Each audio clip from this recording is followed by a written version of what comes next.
Welcome to Lost Relation Chronicles. I'd always thought life was simple, or at least that's what they had led me to believe. My parents, perfect in their own way, had always emphasized the importance of hard work, family, and faith. We were a family that went to church every Sunday without fail. A family where everyone had a place and everything seemed to follow a clear path. I'd always been taught that if you worked hard enough, you'd get what you deserved. And that was the life I thought I was building with Christine. Christine and I had been together for 2 years since our freshman year of college. We had met in the library, both of us buried in our textbooks, and I could still remember how her laugh had echoed in the quiet study room. It was then that I had known this was something real. We were a team, no question about it. Both of us had big dreams, and together it felt like we could tackle anything. I saw the future so clearly: finish our degrees, find stable jobs, maybe buy a house on the outskirts of the city, have a dog, start a family, just the simple ideal life. I could even picture it, our little house with a white picket fence, a backyard for the kids to run around in, the typical American dream, and we were on track. But none of that had prepared me for what was coming. It was a Thursday night when Christine came to me, her eyes wide, as if she had something monumental to say. We just finished dinner and she had been quieter than usual, fidgeting with her hands. The moment she spoke, it was like time slowed down. "Jonathan," she started, her voice shaky. "I'm pregnant." I froze, unable to find the right words. My brain seemed to shut off for a moment, processing the unexpected reality of her statement. "What?" I finally managed to whisper, my heart pounding in my chest. "How are you sure? How long have you known?" She bit her lip, her hands wringing in her lap. "I found out last week, Jonathan. I was scared. I didn't know what to do, but I couldn't keep this from you anymore. I'm going to have a baby." I stood there silent, my mind racing. This was the last thing I had expected. Not now. Not when we were still in school. Not when everything was still up in the air. My mind was filled with 1,000 thoughts, none of them making sense. We had plans, we had dreams, and this was not part of them. I sat down beside her, trying to steady my breath. "Christine, we're not ready for this. We're still figuring things out. I haven't even finished school yet. We've barely started our lives. How can we handle this?" Christine's eyes welled up with tears, but she held my gaze. "I know it's not the plan, Jonathan. I didn't expect this either," but she paused, trying to steady herself. "I want to keep it. I know we're scared, but I don't think I can just walk away from this. I can't imagine not having this child." Her words stung and I felt a knot tighten in my chest. "But Christine, we're not ready. We can barely support ourselves right now, let alone a child. This changes everything." She nodded slowly, her hands now resting on her lap. "I know it changes everything. I know it's scary, and I'm scared too. But it's real, Jonathan. It's happening. I can't pretend it's not, and I want to do this. I want to have this baby." I felt a wave of panic rise within me, a flood of emotions crashing over me. But what about our future? What about us? I don't know if I can do this. I'm just not sure how we can handle everything. My head spinning, Christine reached for my hand, her fingers cold against mine. "I'm scared too, Jonathan, but my heart knows what I want. We don't have all the answers, but I think we can figure it out together." I looked into her eyes, her expression firm but tender. The uncertainty lingered in the air between us, but I could see it in her eyes. The conviction, the determination that she had already made up her mind. She wasn't asking me for permission. She was simply telling me what she needed. She had made the decision. I couldn't blame her. I was terrified too. But I also knew that this was no longer just about me. It was about us, about the two of us stepping into something we had never planned for, but were now committed to. As much as I was afraid, as much as I worried about the future, I couldn't just walk away. I supported Christine's choice because deep down I knew it was the right thing for her, for us. I was ready to face this challenge, and the more I reflected, the more I realized this was a new chapter for both of us. But nothing in my life could have prepared me for what happened next. It was a cold morning when everything changed, when everything shattered. Christine had been quiet for days, her usual vibrant self replaced by a cloud of anxiety and guilt. I had no idea what was going on in her head, but I had sensed something was wrong. She couldn't keep the secret any longer. And when she finally told me, the world as I knew it crumbled beneath my feet. "Jonathan," she began, her voice trembling, "I need to tell you something. Something I should have told you a long time ago." I felt the pit in my stomach grow. I had no idea where this was going. But I could see the tears in her eyes, the guilt written across her face. She looked away from me, wiping her face with her hands, as if she could erase the words she was about to speak. I wasn't completely honest with you. I was also with Patrick. My brain couldn't process it. Patrick, my brother. The thought was unfathomable. I stared at her, my heart racing as my world spun around me. What? What are you talking about?"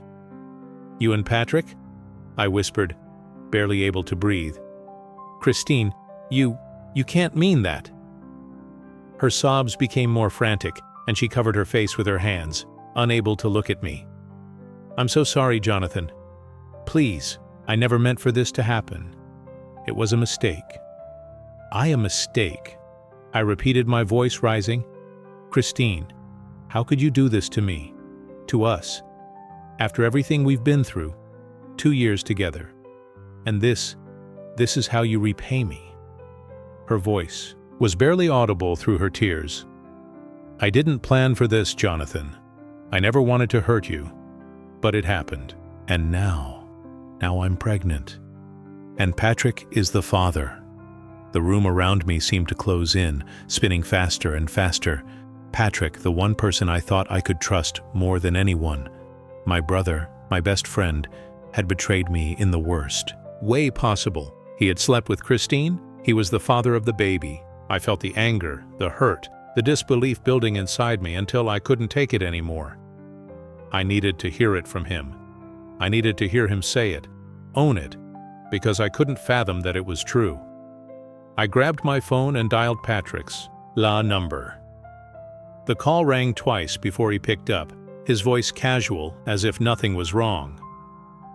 "Yeah, Patrick," I said, my voice shaky. "We need to talk. I know what happened between you and Christine. You need to tell me, man. Tell me it's not true." There was a long pause on the other end, and when he finally spoke, it was with a coldness that I hadn't expected. "Jonathan, it happened. What's the big deal? We're all adults here. It was a one-time thing, and honestly, it doesn't change anything. I don't see why we should keep dwelling on it. We should move on."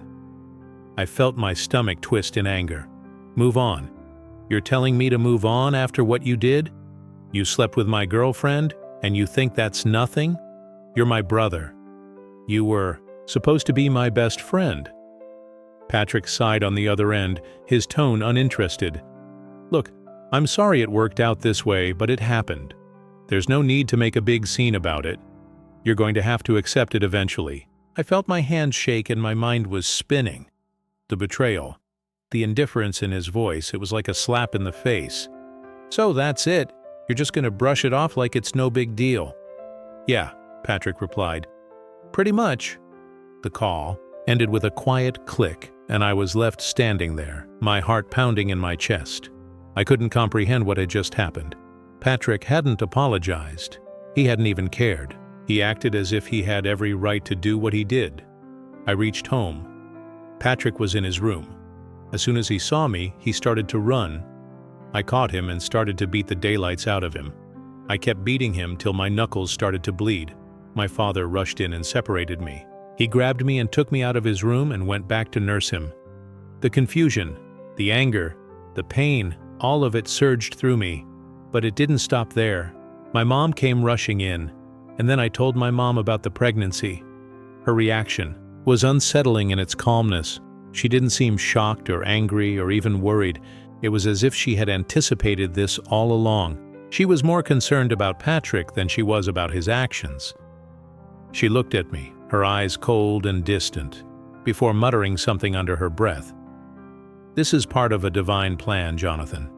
It's all in God's hands. We must accept it just as everything happens for a reason. We have to trust that this is part of a bigger picture." I stared at her, stunned. "What do you mean, accept it?" "Mom, this isn't just some test of faith. This is real. My life is falling apart and you're telling me to just accept it?" She shrugged, her expression unchanging. "Everything happens for a reason. You have to accept it, Jonathan. There's a higher purpose to all of this. Even if you don't see it yet, we must all play our part in the plan." My father, who had always been the strictest of the two, simply nodded in agreement with my mother as she spoke of divine plans. They didn't even address Patrick's involvement, as if it didn't matter, as if it was nothing more than a footnote in the grand scheme of things. I tried to speak, tried to explain how I felt, how betrayed I was, how angry and lost I was. But the words felt hollow, meaningless in the face of their cold indifference. But when they started talking about family, when they began urging me to support Patrick, that's when I completely lost it. "You need to rise above this, Jonathan," my mother said softly, her voice calm, almost rehearsed. "This is our opportunity to show love and forgiveness. Your brother made a mistake and we all have to accept it. Everything happens for a reason, Jonathan. You need to release your anger and trust that it's part of a divine plan." I could feel the blood boiling in my veins. It was as if their words were daggers aimed at the very core of my being. I wanted to shout, to scream at them how wrong they were, how utterly misguided they were in their view of this situation, but I couldn't. I felt frozen, my chest tightening with a mixture of frustration and despair. "Mom, you don't understand," I said through gritted teeth, trying to hold back the tears of anger. "This isn't just some plan. This is real. Patrick, my brother, betrayed me, and you're telling me to forgive him just like that?" My father, who usually kept his emotions under tight control, looked at me with a cool expression, as if the situation didn't even affect him. "Jonathan, you're the older brother," he said, his tone authoritative. "It's your responsibility to set the example for the family. We've all sacrificed so much for you. Now it's your turn to step up. You need to be the bigger person to show compassion." Compassion. My mind was reeling. Compassion for what? For the man who had stolen everything from me. How could they ask me to do that? How could they not see the pain I was in, the confusion?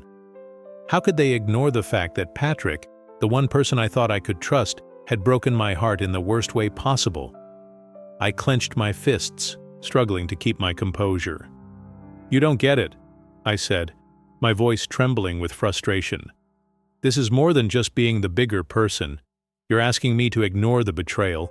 You're asking me to pretend like everything's okay when it's not. You don't know what it feels like to have someone you love, someone you've trusted, turn their back on you like this." My mother's face softened, but there was no understanding in her eyes, only pity. "Jonathan, you're making this harder than it has to be. You need to forgive him for your own peace of mind. We can't keep living in anger. You have to trust that this is all part of something bigger, something we can't control. Forgive him." The words left my lips before I even realized how loud I was. Forgive him for what? For ruining my life. For destroying everything I thought I knew about my family and my future. Their response was always the same. They didn't want to face the reality of what had happened. They didn't want to acknowledge that I was in pain, that my future had been ripped out from under me. It was easier for them to retreat into their beliefs, to hide behind the idea of divine plans than to admit that what had happened was cruel. I felt suffocated by their inability to see beyond their narrow view of the world. The days that followed were no better. Every conversation with my parents felt like a reminder that I was trapped in a life that wasn't mine. They continued to pressure me, telling me that I had to be a better person, that I had to forgive Patrick, that I needed to rise above the situation. The more they insisted, the more I felt like I was suffocating. The more they pushed, the more I felt like I was losing myself. "Jonathan," my father said one evening as we sat at the dinner table, "we've given you everything. We've worked hard, sacrificed for you, and now it's your turn to help fix things. This is your chance to show your family that you're a man of character, that you're stronger than this situation. Fix things." What was there to fix? How could I fix something that had been broken by betrayal and disregard? And the worst part was that they didn't even seem to understand how their words were making it worse.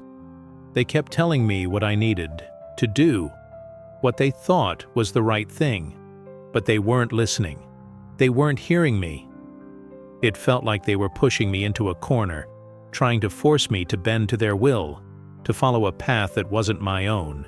Every suggestion they made, every conversation we had, felt more and more like an attack on who I was. It wasn't love or support they were offering. It was manipulation. They were using their beliefs, their idea of what was right, to control me, to make me fit into a mold they had created long ago. They had made their decision. They were going to support Patrick and Christine, and they expected me to align myself with them. I tried to stay calm, to reason with them, but the words came out in a rush, desperate, almost pleading. "I can't do this," I said, my voice tight. "I can't support Patrick, not after everything he's done. He betrayed me. How am I supposed to just forget that and act like everything's okay?" My father's face turned red with anger. He slammed his fist on the table, making me flinch. "You're being selfish, Jonathan. This is about family. Your brother needs you, and you're turning your back on him when he needs you the most. We've always been there for you, and now it's time for you to step up." I too slammed my fist in the table and stood up. "I'm not going to pretend like this is normal. What Patrick did, it's not something I can just overlook. It's not about being a good brother. It's about trust. And right now, I don't trust him." My mother's voice cracked, and she reached out, her hand trembling as she grasped mine. "Please, Jonathan," she begged. "You don't understand. This is a test of faith. God's plan is bigger than all of us. You can't turn your back on Patrick. This is not the path you wanted, but it's the path God has chosen. If you just trust, if you just accept it, everything will work out." Her words didn't comfort me. They suffocated me. "You don't get it. You never held Patrick accountable. You never told him he was wrong. You've just let him do whatever he wants. And now you want me to play along? I can't do it." I stood up, my hands shaking as I tried to hold myself together. "I have my own future to think about. I can't just drop everything and fix the mess he made. It's not my responsibility." They stared at me, silent for a long moment before my father spoke again, his voice cold. "Then you're no longer welcome here." The words hit me like a slap. My heart stopped for a moment. "What?" I asked, struggling to process what he had just said. "You heard me," he said, his tone unyielding. "We've made our decision. You can't stay here with this attitude. If you're not willing to support your family and accept the situation, then you need to leave. We can't have this kind of negativity in the house. Not now." I was stunned. "You're kicking me out." "Yes," he said flatly. "You've made your choice, Jonathan. Now we're making ours." I felt the world spin around me as the gravity of the situation hit me all at once. They were serious. They were really asking me to leave, but I have nowhere to go, I said, my voice shaking with a mix of disbelief and anger. "This is my home. My whole life has been here." "You'll figure it out," my mother said quietly, her eyes full of sorrow, but also a sense of finality. "Maybe this is for the best. Maybe you need to learn something from this.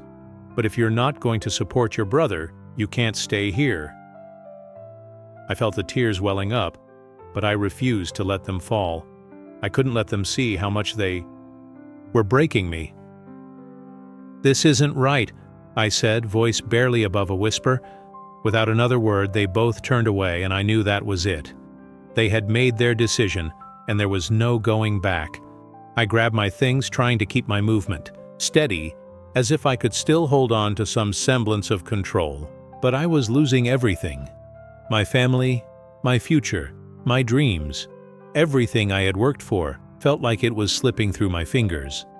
I couldn't understand how they could do this to me, how they could dismiss my feelings, my future so easily.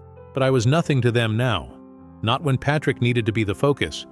I had no place in their divine plan, and so I walked through that door, leaving behind everything I had known. The first few weeks after I left were a blur. I crashed on a friend's couch, trying to make sense of the wreckage that had become my life.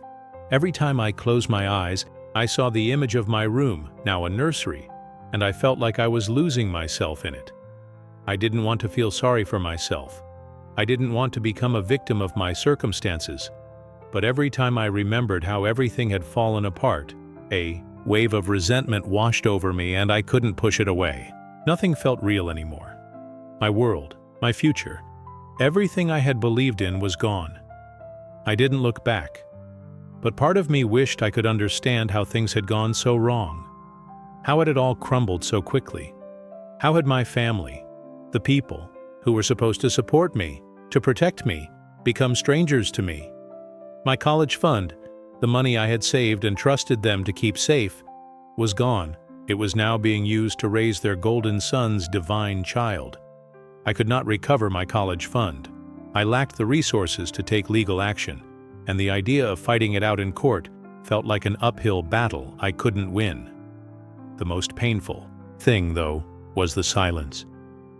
For the first time in my life, I was not included in family plans. I wasn't part of anything anymore. No phone calls, no messages, no dinner invitations. It was as if they had simply erased me from their lives. I had always been the one they turned to, the one they relied on. My parents, who once promised me the world, had now closed their doors, treating me like a stranger. One day I sent a simple message to my mother. "How are you? I miss you guys." The response was short, almost dismissive. "We're fine. Patrick is doing well. He's really stepping up for Christine and the baby. I think he'll be a great dad."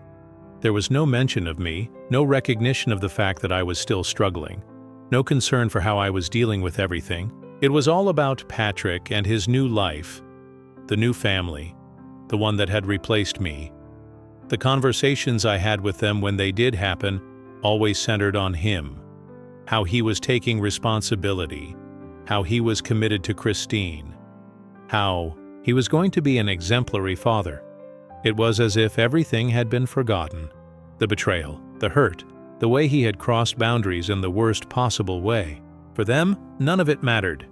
They had made their choice, and I was no longer part of the picture. I spent the following months simply trying to survive.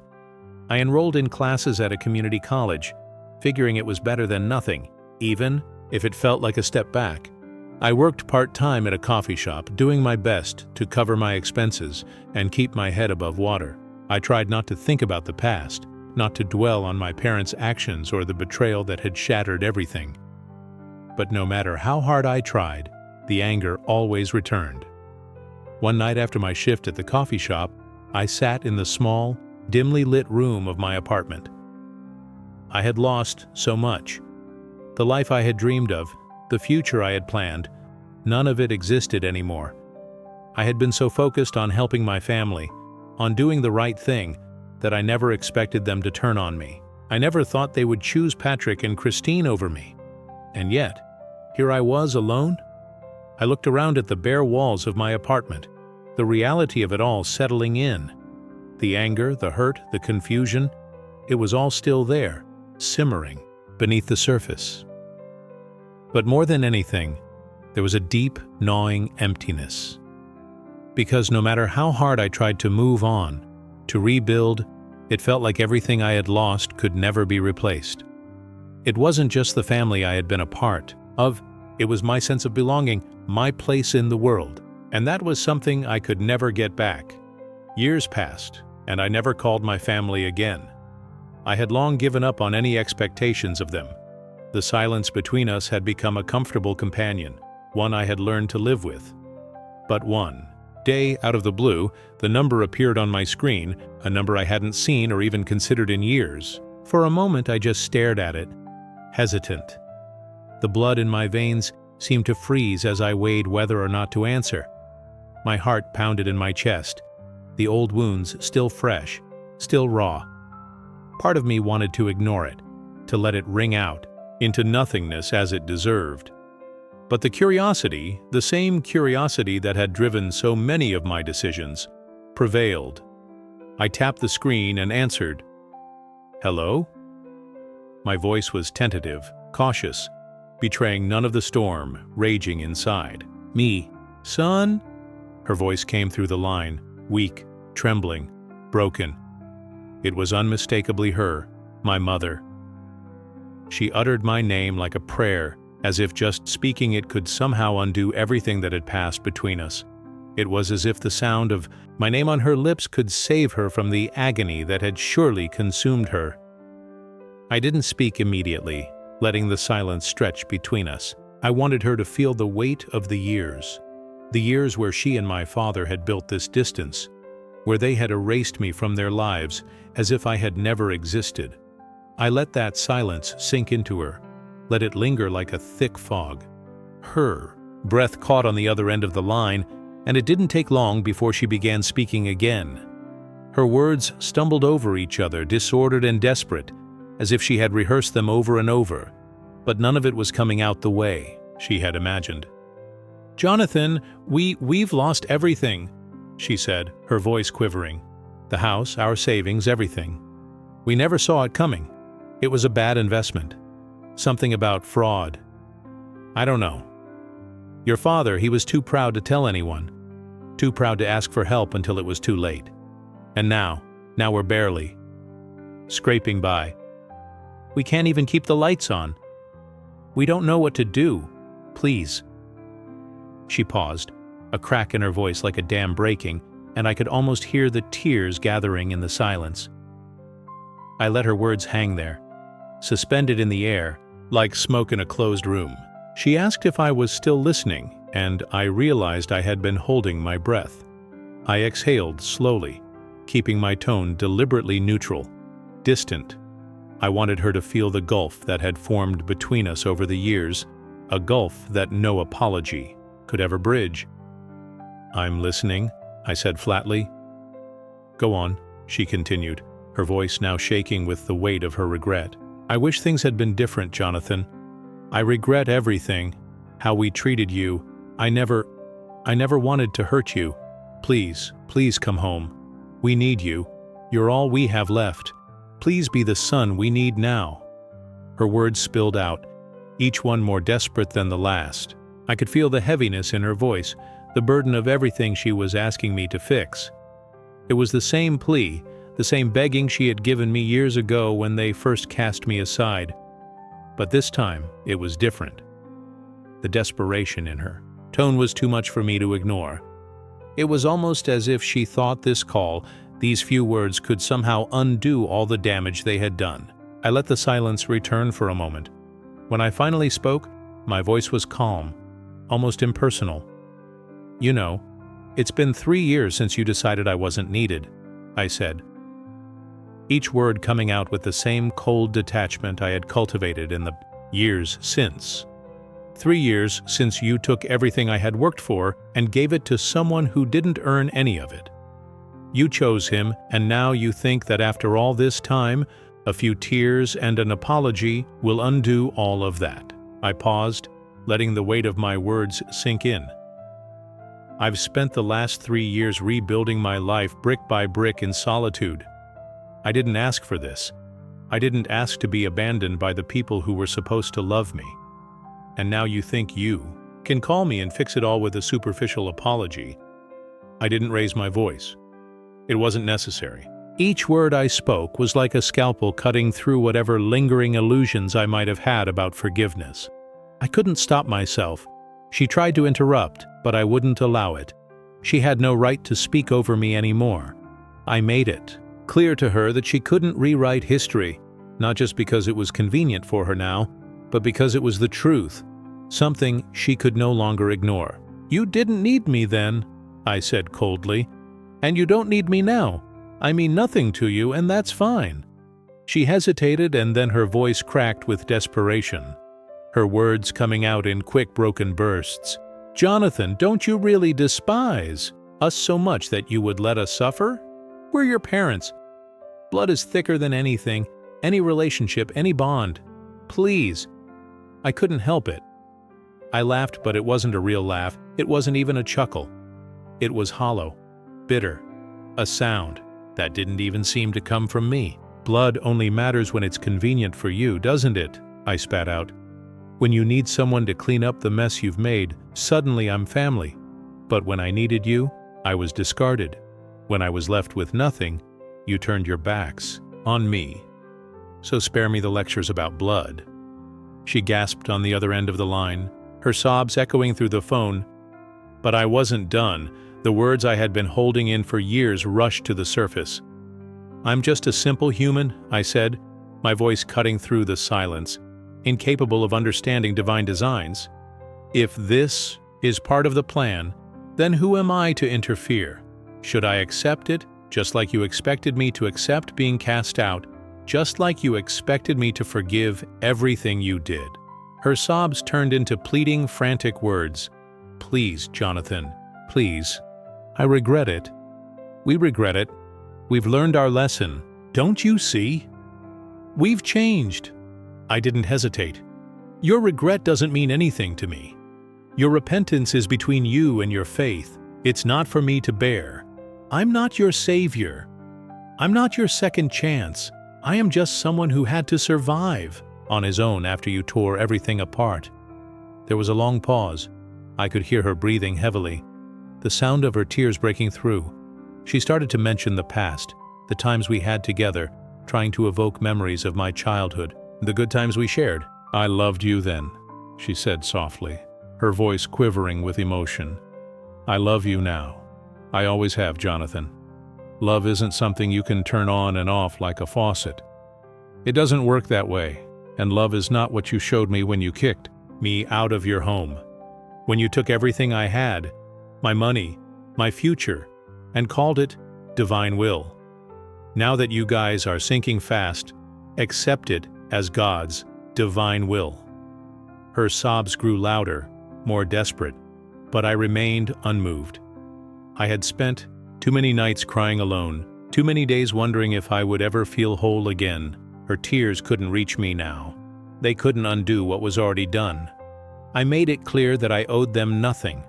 Not my time, not my money, not even my compassion. "The decisions you made have consequences," I told her, my voice firm, devoid of any emotion. "And it's not my responsibility to protect you now. You're finally facing the effects of your actions." There was a brief pause before I added, "Maybe you should turn to Patrick. After all, he's the one you chose over me. He's the one you trusted to be your family. If anyone should be helping you now, it's him." She tried to argue, tried to convince me to reconsider, but her words were broken by her sobs. She begged me not to hang up, but I was already done. "I wish you peace in your faith," I said, my voice distant, void of any warmth. The same. Faith that was used as an instrument to destroy me. And with that, I ended the call. For a long moment, I sat there staring at the phone in my hands. I expected to feel something. Anger, sadness, maybe even guilt. But I felt nothing, just a cold, empty stillness. They had built this distance between us piece by piece, and now it was impenetrable. There was no way back from this. I placed the phone down gently, as if it were something foreign to me. I resumed my activities, carrying on as if nothing had happened. Perhaps that was the most disturbing part, that their desperation, their tears, their repentance no longer meant anything to me. They had turned me into a stranger, and I had accepted it. I didn't have time to dwell on it because my phone buzzed again. It was an update, Patrick. I felt my heart lurch in my chest, but I didn't let it show. I wasn't ready to face him, not after everything. I answered the call, my thumb hovering over the screen, knowing I had no intention of being the person I once was around him. "Jonathan," he said, his voice calm, almost casual. "I wanted to talk to you." The moment I heard his voice, a flood of memories rushed back. Memories of the man who had helped ruin everything for me. My stomach tightened. My throat went dry. But I couldn't let him see it. "What do you want?" I asked bluntly, keeping my tone cold, cautious. I wasn't going to make things easy for him. His words came slowly, as if he were carefully picking through the rubble of his own mistakes, choosing each one like a man walking through a minefield. "I understand that things have been complicated," Jonathan Patrick said, his tone surprisingly serious. "But that's not really the issue here. There's something I need to explain." I didn't want to listen. I didn't want to hear him speak to make excuses or twist the knife further. But despite everything, a small part of me, the part that still hoped for some form of responsibility, found itself listening, hanging on to his every word. "I'm sorry," he said, the apology hanging in the air between us like a thin thread. "I made a mistake. I didn't know how to handle the situation and everything spiraled out of control. I never wanted things to turn out like this." For a moment, my chest tightened. I almost felt myself falter as if a flicker of genuine regret was breaking through the wall I'd built around myself. The thought crossed my mind. Maybe there was something real behind his words. Maybe he was truly remorseful. But the anger was there too, ready to erupt faster than I could suppress it. It surged through me, clouding any thoughts of forgiveness. I couldn't help myself. My voice trembled as I repeated, "I'm sorry." The sarcasm in my tone was thick, cutting through the hollow apology he had offered. "Is that really all you have to say? Is that the best you can do? A simple, 'I'm sorry'?" The words spilled out before I could stop them, bitter and raw. Could he seriously expect me to accept this? This empty, superficial apology after everything he had taken from me, after all the damage he'd caused with his lies, his selfishness, his disregard for me? Patrick's silence dragged on thick and heavy, like he was struggling to find the right response. I didn't care anymore. I wasn't waiting for him to say the right thing. There was nothing he could say that would undo what had happened. His words felt like nothing more than a bandage on a wound that went too deep to heal with a few well-placed sentences. When he finally spoke again, his voice was softer, but there was an emotion in it now. Genuine.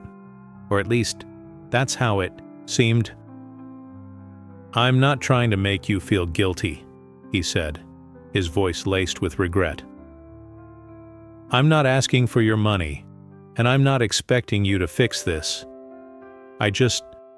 I'm trying to make things right for you, for Christine, for the baby." Yeah, there it was again, his focus shifting to Christine and the baby as though they were the ones who had any claim on me, as if they were the ones who mattered now. I felt the coldness rising within me, drowning out any trace of compassion I might have had left. It was irrelevant. He couldn't fix this, not now, not ever. I couldn't keep listening to him. My patience snapped like a brutal branch in a storm. "Stop!" I yelled, my voice shaking with rage. "Just stop. I don't want to hear another word." This wasn't about apologies or remorse. This was about the pain he caused, the betrayal he chose. He made the decision to turn his back on me, and nothing he said now would erase that. Nothing could undo what he destroyed. Patrick's voice quivered on the other end of the line, more desperate this time. He apologized again, his words clinging to hope. But I was already gone. Emotionally, mentally, I was done. He could say, "I'm sorry" 1,000 different ways, but none of them would reverse the damage. None of them could take back the years of isolation and heartache. "I don't want to hear you anymore," I said flatly, and I ended the call. A week later, the phone rang again. Same time, same sharp reminder of things I wanted to leave buried. But this time it wasn't Christine, my brother's wife. the mother of the child I had been pushed aside to make space for. Her name, flashing on my screen, made me freeze. I stared at it for a moment, uncertain, but curiosity tugged at me again, and I answered, "Hello." Her voice was gentle, almost fragile. "Jonathan, hi, I hope you're well." I didn't respond. I let the silence stretch, thick and unforgiving. I wasn't going to comfort her. I wasn't going to make this easy. "It's been a while," she said nervously. "I'm sorry to reach out like this. Your mother told me about what happened last week, about the call. She told me things are really bad." Her tone shifted, more pleading now. "I know you're angry and you have every right to be. I just wanted to ask you to consider one thing. Your nephew, he's innocent in all of this. He didn't ask for any of it. He shouldn't suffer for the mistakes the rest of us made." That familiar, bitter fire started rising in me again. Slow, steady, venomous. The audacity, it stunned me. After everything they had done, she was calling me to ask for help. And now, they were using a child, the child as leverage. I clenched, my jaw, trying to contain the emotional storm swirling inside. "He looks up to you, even though he's never met you," she continued. "He deserves a fair chance. And if you could find it in your heart to forgive them, it could mean a lot. It could really change things." For I cut her off. "Stop," I said quietly, my tone cold as ice. "I don't want to hear another word about that child," I said, sharply, my tone cutting through the line like ice. There was a pause. Maybe she hadn't expected me to be that blunt. Maybe she thought I'd crumble at the mention of a kid.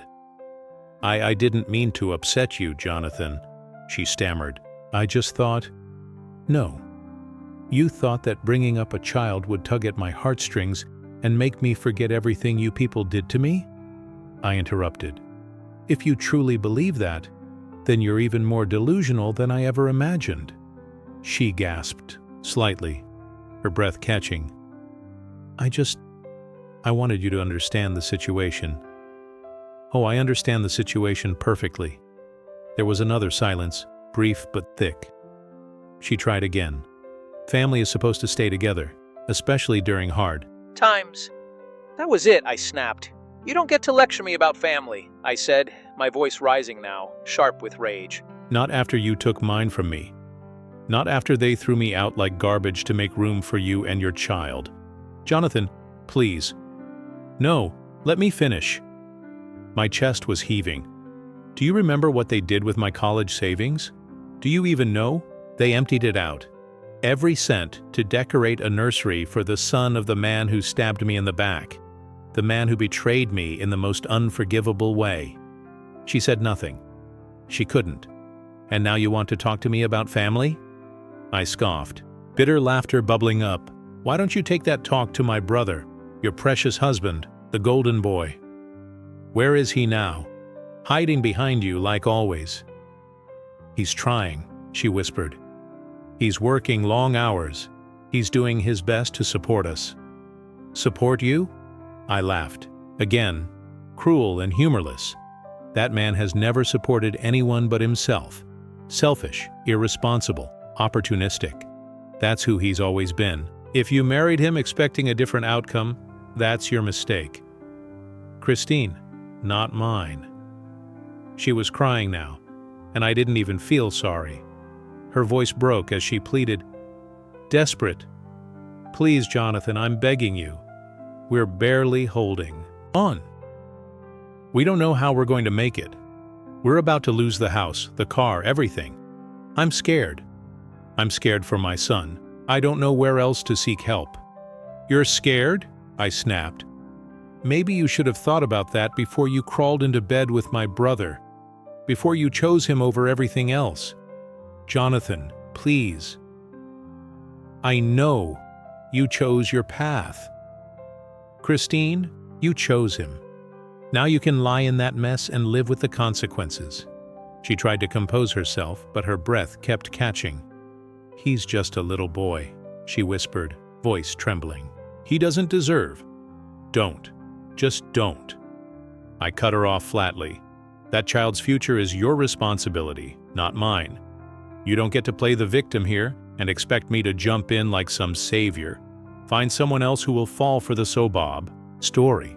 There was a pause. Then in the softest, most broken voice, she tried one last time.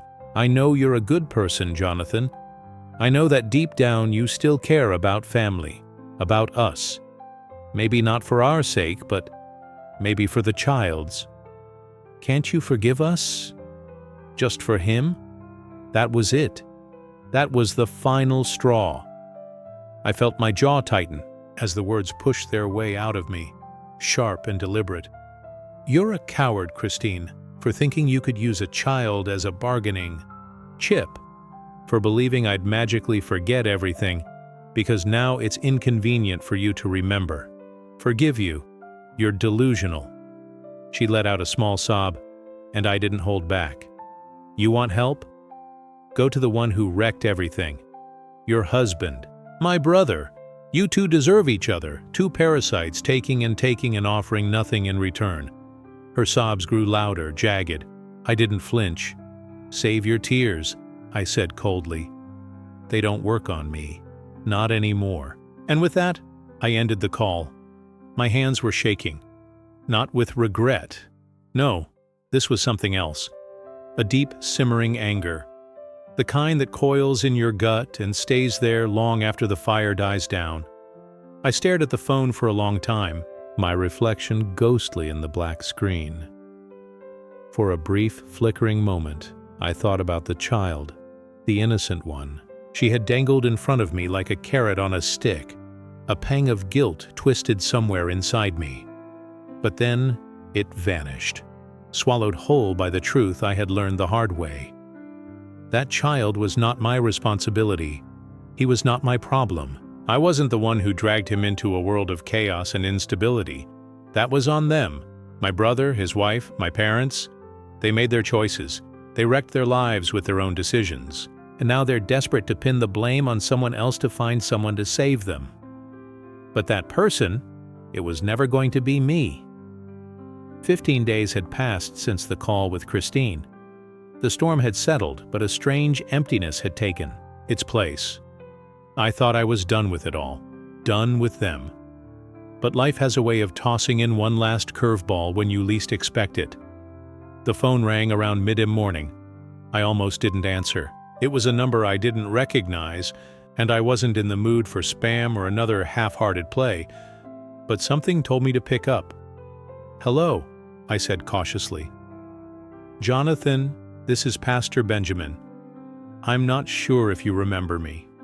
The name echoed, distantly in my mind like a half-forgotten melody. Pastor Benjamin, the youth pastor with the soft voice and tired eyes. I hadn't seen him since I was maybe 17.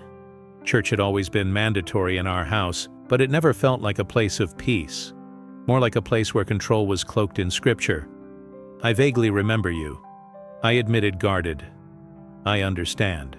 It's been a long time." His tone wasn't pushy. It wasn't judgmental, just calm. "I was calling because I recently spoke with your parents. They came to the church very distressed. They asked for guidance. Your name came up." I let out a soft scoff. "Of course it did. I'm not here to pressure you," he said quickly, almost anticipating my reaction. "I'm not taking sides. I just wanted to understand. I wanted to hear your side of the story if that's something you're open to." I said nothing for a second, eyes drifting to the window, the late afternoon light painting shadows across the floor. He continued, "Jonathan, I won't pretend to know what you've been through, but I want to give you the space to speak. Not as a pastor and not as someone with an agenda, just as someone who's willing to listen." It caught me off guard. The sincerity in his voice. For years, every conversation with anyone tied to my family had come laced with moral ultimatums or emotional blackmail. But Pastor Benjamin sounded different. "I'll talk," I said slowly, "but on my terms." "Of course," he replied immediately. "This isn't going to be a sob story," I said, "and it sure as hell isn't a setup for a reunion scene where everyone hugs and cries and forgets what really happened. If you're here to suggest reconciliation, you need to hear everything first, the whole thing." "I'm here to listen," he said gently. "No interruptions, no spin, just you." I took a breath, my fingers tightening around the phone. I leaned back in my chair and looked up at the ceiling at the cracks that reminded me of how much time had passed. "All right," I said. "Let me tell you what happened. Let me tell you what they did and why I walked away." My voice was calm at first, like the opening lines of a story long buried. And then slowly, piece by piece, I began to recount the events that led to my arrangement. I laid it all out for Pastor Benjamin like a case study, as if I were describing someone else's trauma and not my own. Maybe it was easier that way to detach. I walked him through the betrayal, the years of silence, and the cold way my family discarded me as if I were an obstacle to their perfect little rearranged life. He didn't interrupt, just soft sounds on the other end of the line. Small acknowledgments, a gentle mim here, a quiet, "I see" there. No attempts to correct me, no scripture, no "what would Jesus do," just silence, and a space for me to speak freely, maybe for the first time in years. I told him how I'd rebuilt my life on my own terms, how the anger had shaped me but didn't define me, how I found peace not through forgiveness but through distance. I told him about the call from Christine and how all their recent outreach felt more like manipulation than reconciliation, a desperate grasp, not genuine regret. When I finished, there was a pause. Long. I could hear the faint static on the bow line, the sound of someone trying to find the right words, choosing them carefully. Then finally, Pastor Benjamin spoke, and there was something in his voice I hadn't expected. Sincerity. "I deeply regret everything you went through, Jonathan," he said, his voice low and filled with something real. No one should have to experience that kind of injustice, especially not from their own family. There was no sermon in his tone, no paternal correction, just compassion. "I have to admit," he continued, "I didn't understand the full scope of what happened. Your parents, they gave me their version, a very different version." I closed my eyes, unsurprised. "Of course they did," he sighed. "I came into this call thinking I might encourage you to consider forgiveness, that maybe it was time to let go of the past. But now I see that it's not that simple. What you went through wasn't just a misunderstanding or a family argument. It was abandonment. It was betrayal." My throat tightened unexpectedly. "If forgiveness ever comes," Pastor Benjamin said softly, "it has to be on your terms in your own time. And if that day never comes, that's okay too. You have the right to protect your peace." I didn't respond immediately. I just sat there staring at the cracks in my ceiling again. Something about hearing those words from him, from a man of the same institution that had been used to shame and control me. It shook something loose. It was strange, surreal, like someone had opened a window in a room I'd sealed shut years ago. And in that moment, I realized something I hadn't noticed before. A weight I'd carried for years, tucked so deep it had become part of me, had suddenly lifted, albeit only partially. "I appreciate you hearing me out, Pastor," I said, my voice quieter now, but still firm. "But I want to be honest with you. I have no intention of reconciling with my family. Not now, probably not ever." "I understand," he replied gently. "I don't believe this is about remorse," I continued. "Their recent efforts, they don't feel genuine. They feel like manipulation, like they're trying to drag me back into the same cycle that broke me in the first place." "I hear you," he said. "I've spent too long patching myself up, trying to build something solid out of the wreckage they left. I'm not going to risk that progress because they suddenly feel regret, or whatever they're calling it this week. You have every right to protect yourself," Pastor Benjamin said, "and I want you to know I respect your decision. Truly, I'm not here to pressure you. Healing is a deeply personal process. No one, especially not me, has the authority to tell you how or when to begin that journey." There was a brief silence, the kind that isn't uncomfortable, just reflective. He added, "I will continue to pray for you, Jonathan, not in the superficial, performative way, that maybe you've seen before, but sincerely with the hope that in whatever form it takes, peace will find you. I let those words hang in the air. A moment. They didn't feel hollow. They didn't sting like the passive-aggressive platitudes I'd grown up hearing in Sunday school or around the dinner table. They felt earnest, and I appreciated it. Weeks later, I received a message from my cousin. The message had a link, and it led to a local news blog. Not the most reputable source, but there it was, an article detailing a small-town crypto fraud scheme.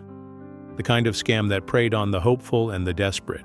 And in the middle of the story, almost casually mentioned, was my brother's name.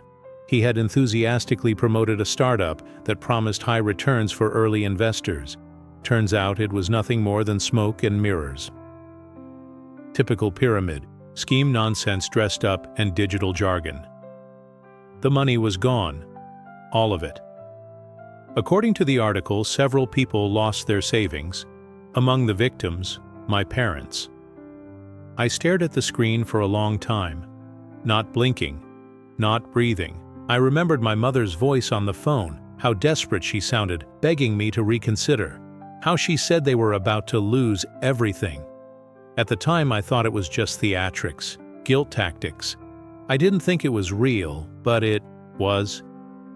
I found out through quiet online digging that they lost the house, the one I grew up in, the one they kicked me out of to make room for him. They sold it at a loss when the debt became unbearable. The nursery they built in my old bedroom gone. The living room where they used to lecture me about forgiveness and family loyalty gone. Now months later, they were living in a rented apartment above a strip mall on the east end of town. One bedroom, thin walls, cheap blinds. I went there once, didn't knock, just watched from across the street. It didn't even look like them. Anymore. I learned my father was working at a 24-hour diner off Route 9, slinging eggs and sausage for minimum wage. I drove by once late at night. I parked in the lot and watched him through the fogged-up glass window. He looked tired, smaller. Not the booming authoritarian man I remembered. Just an old guy in a greased apron limping between tables, wiping them down with a damp cloth. My mother was there too, behind the counter, punching keys on the register and smiling at customers who didn't know who she used to be. Funny how life flips the script. And my brother divorced. Turns out his wife, the one they threw everything away for, left him a few months after the fraud came to light. Packed up and moved in with someone else. Someone who could give her stability, I guess. Someone who hadn't torched his entire family in pursuit of fast money and fake dreams. They say karma doesn't need an address, but sometimes it parks right outside yours and waits. I didn't feel joy. Exactly. Just clarity. Everything they tried to hide, deny, or justify had finally caught up to them. And for the first time in a long while, I didn't feel like the broken one. I was the one who got out. And maybe that was the divine plan after all. Dear listeners, please share your thoughts in the comment section below, and don't forget to like, share, and subscribe.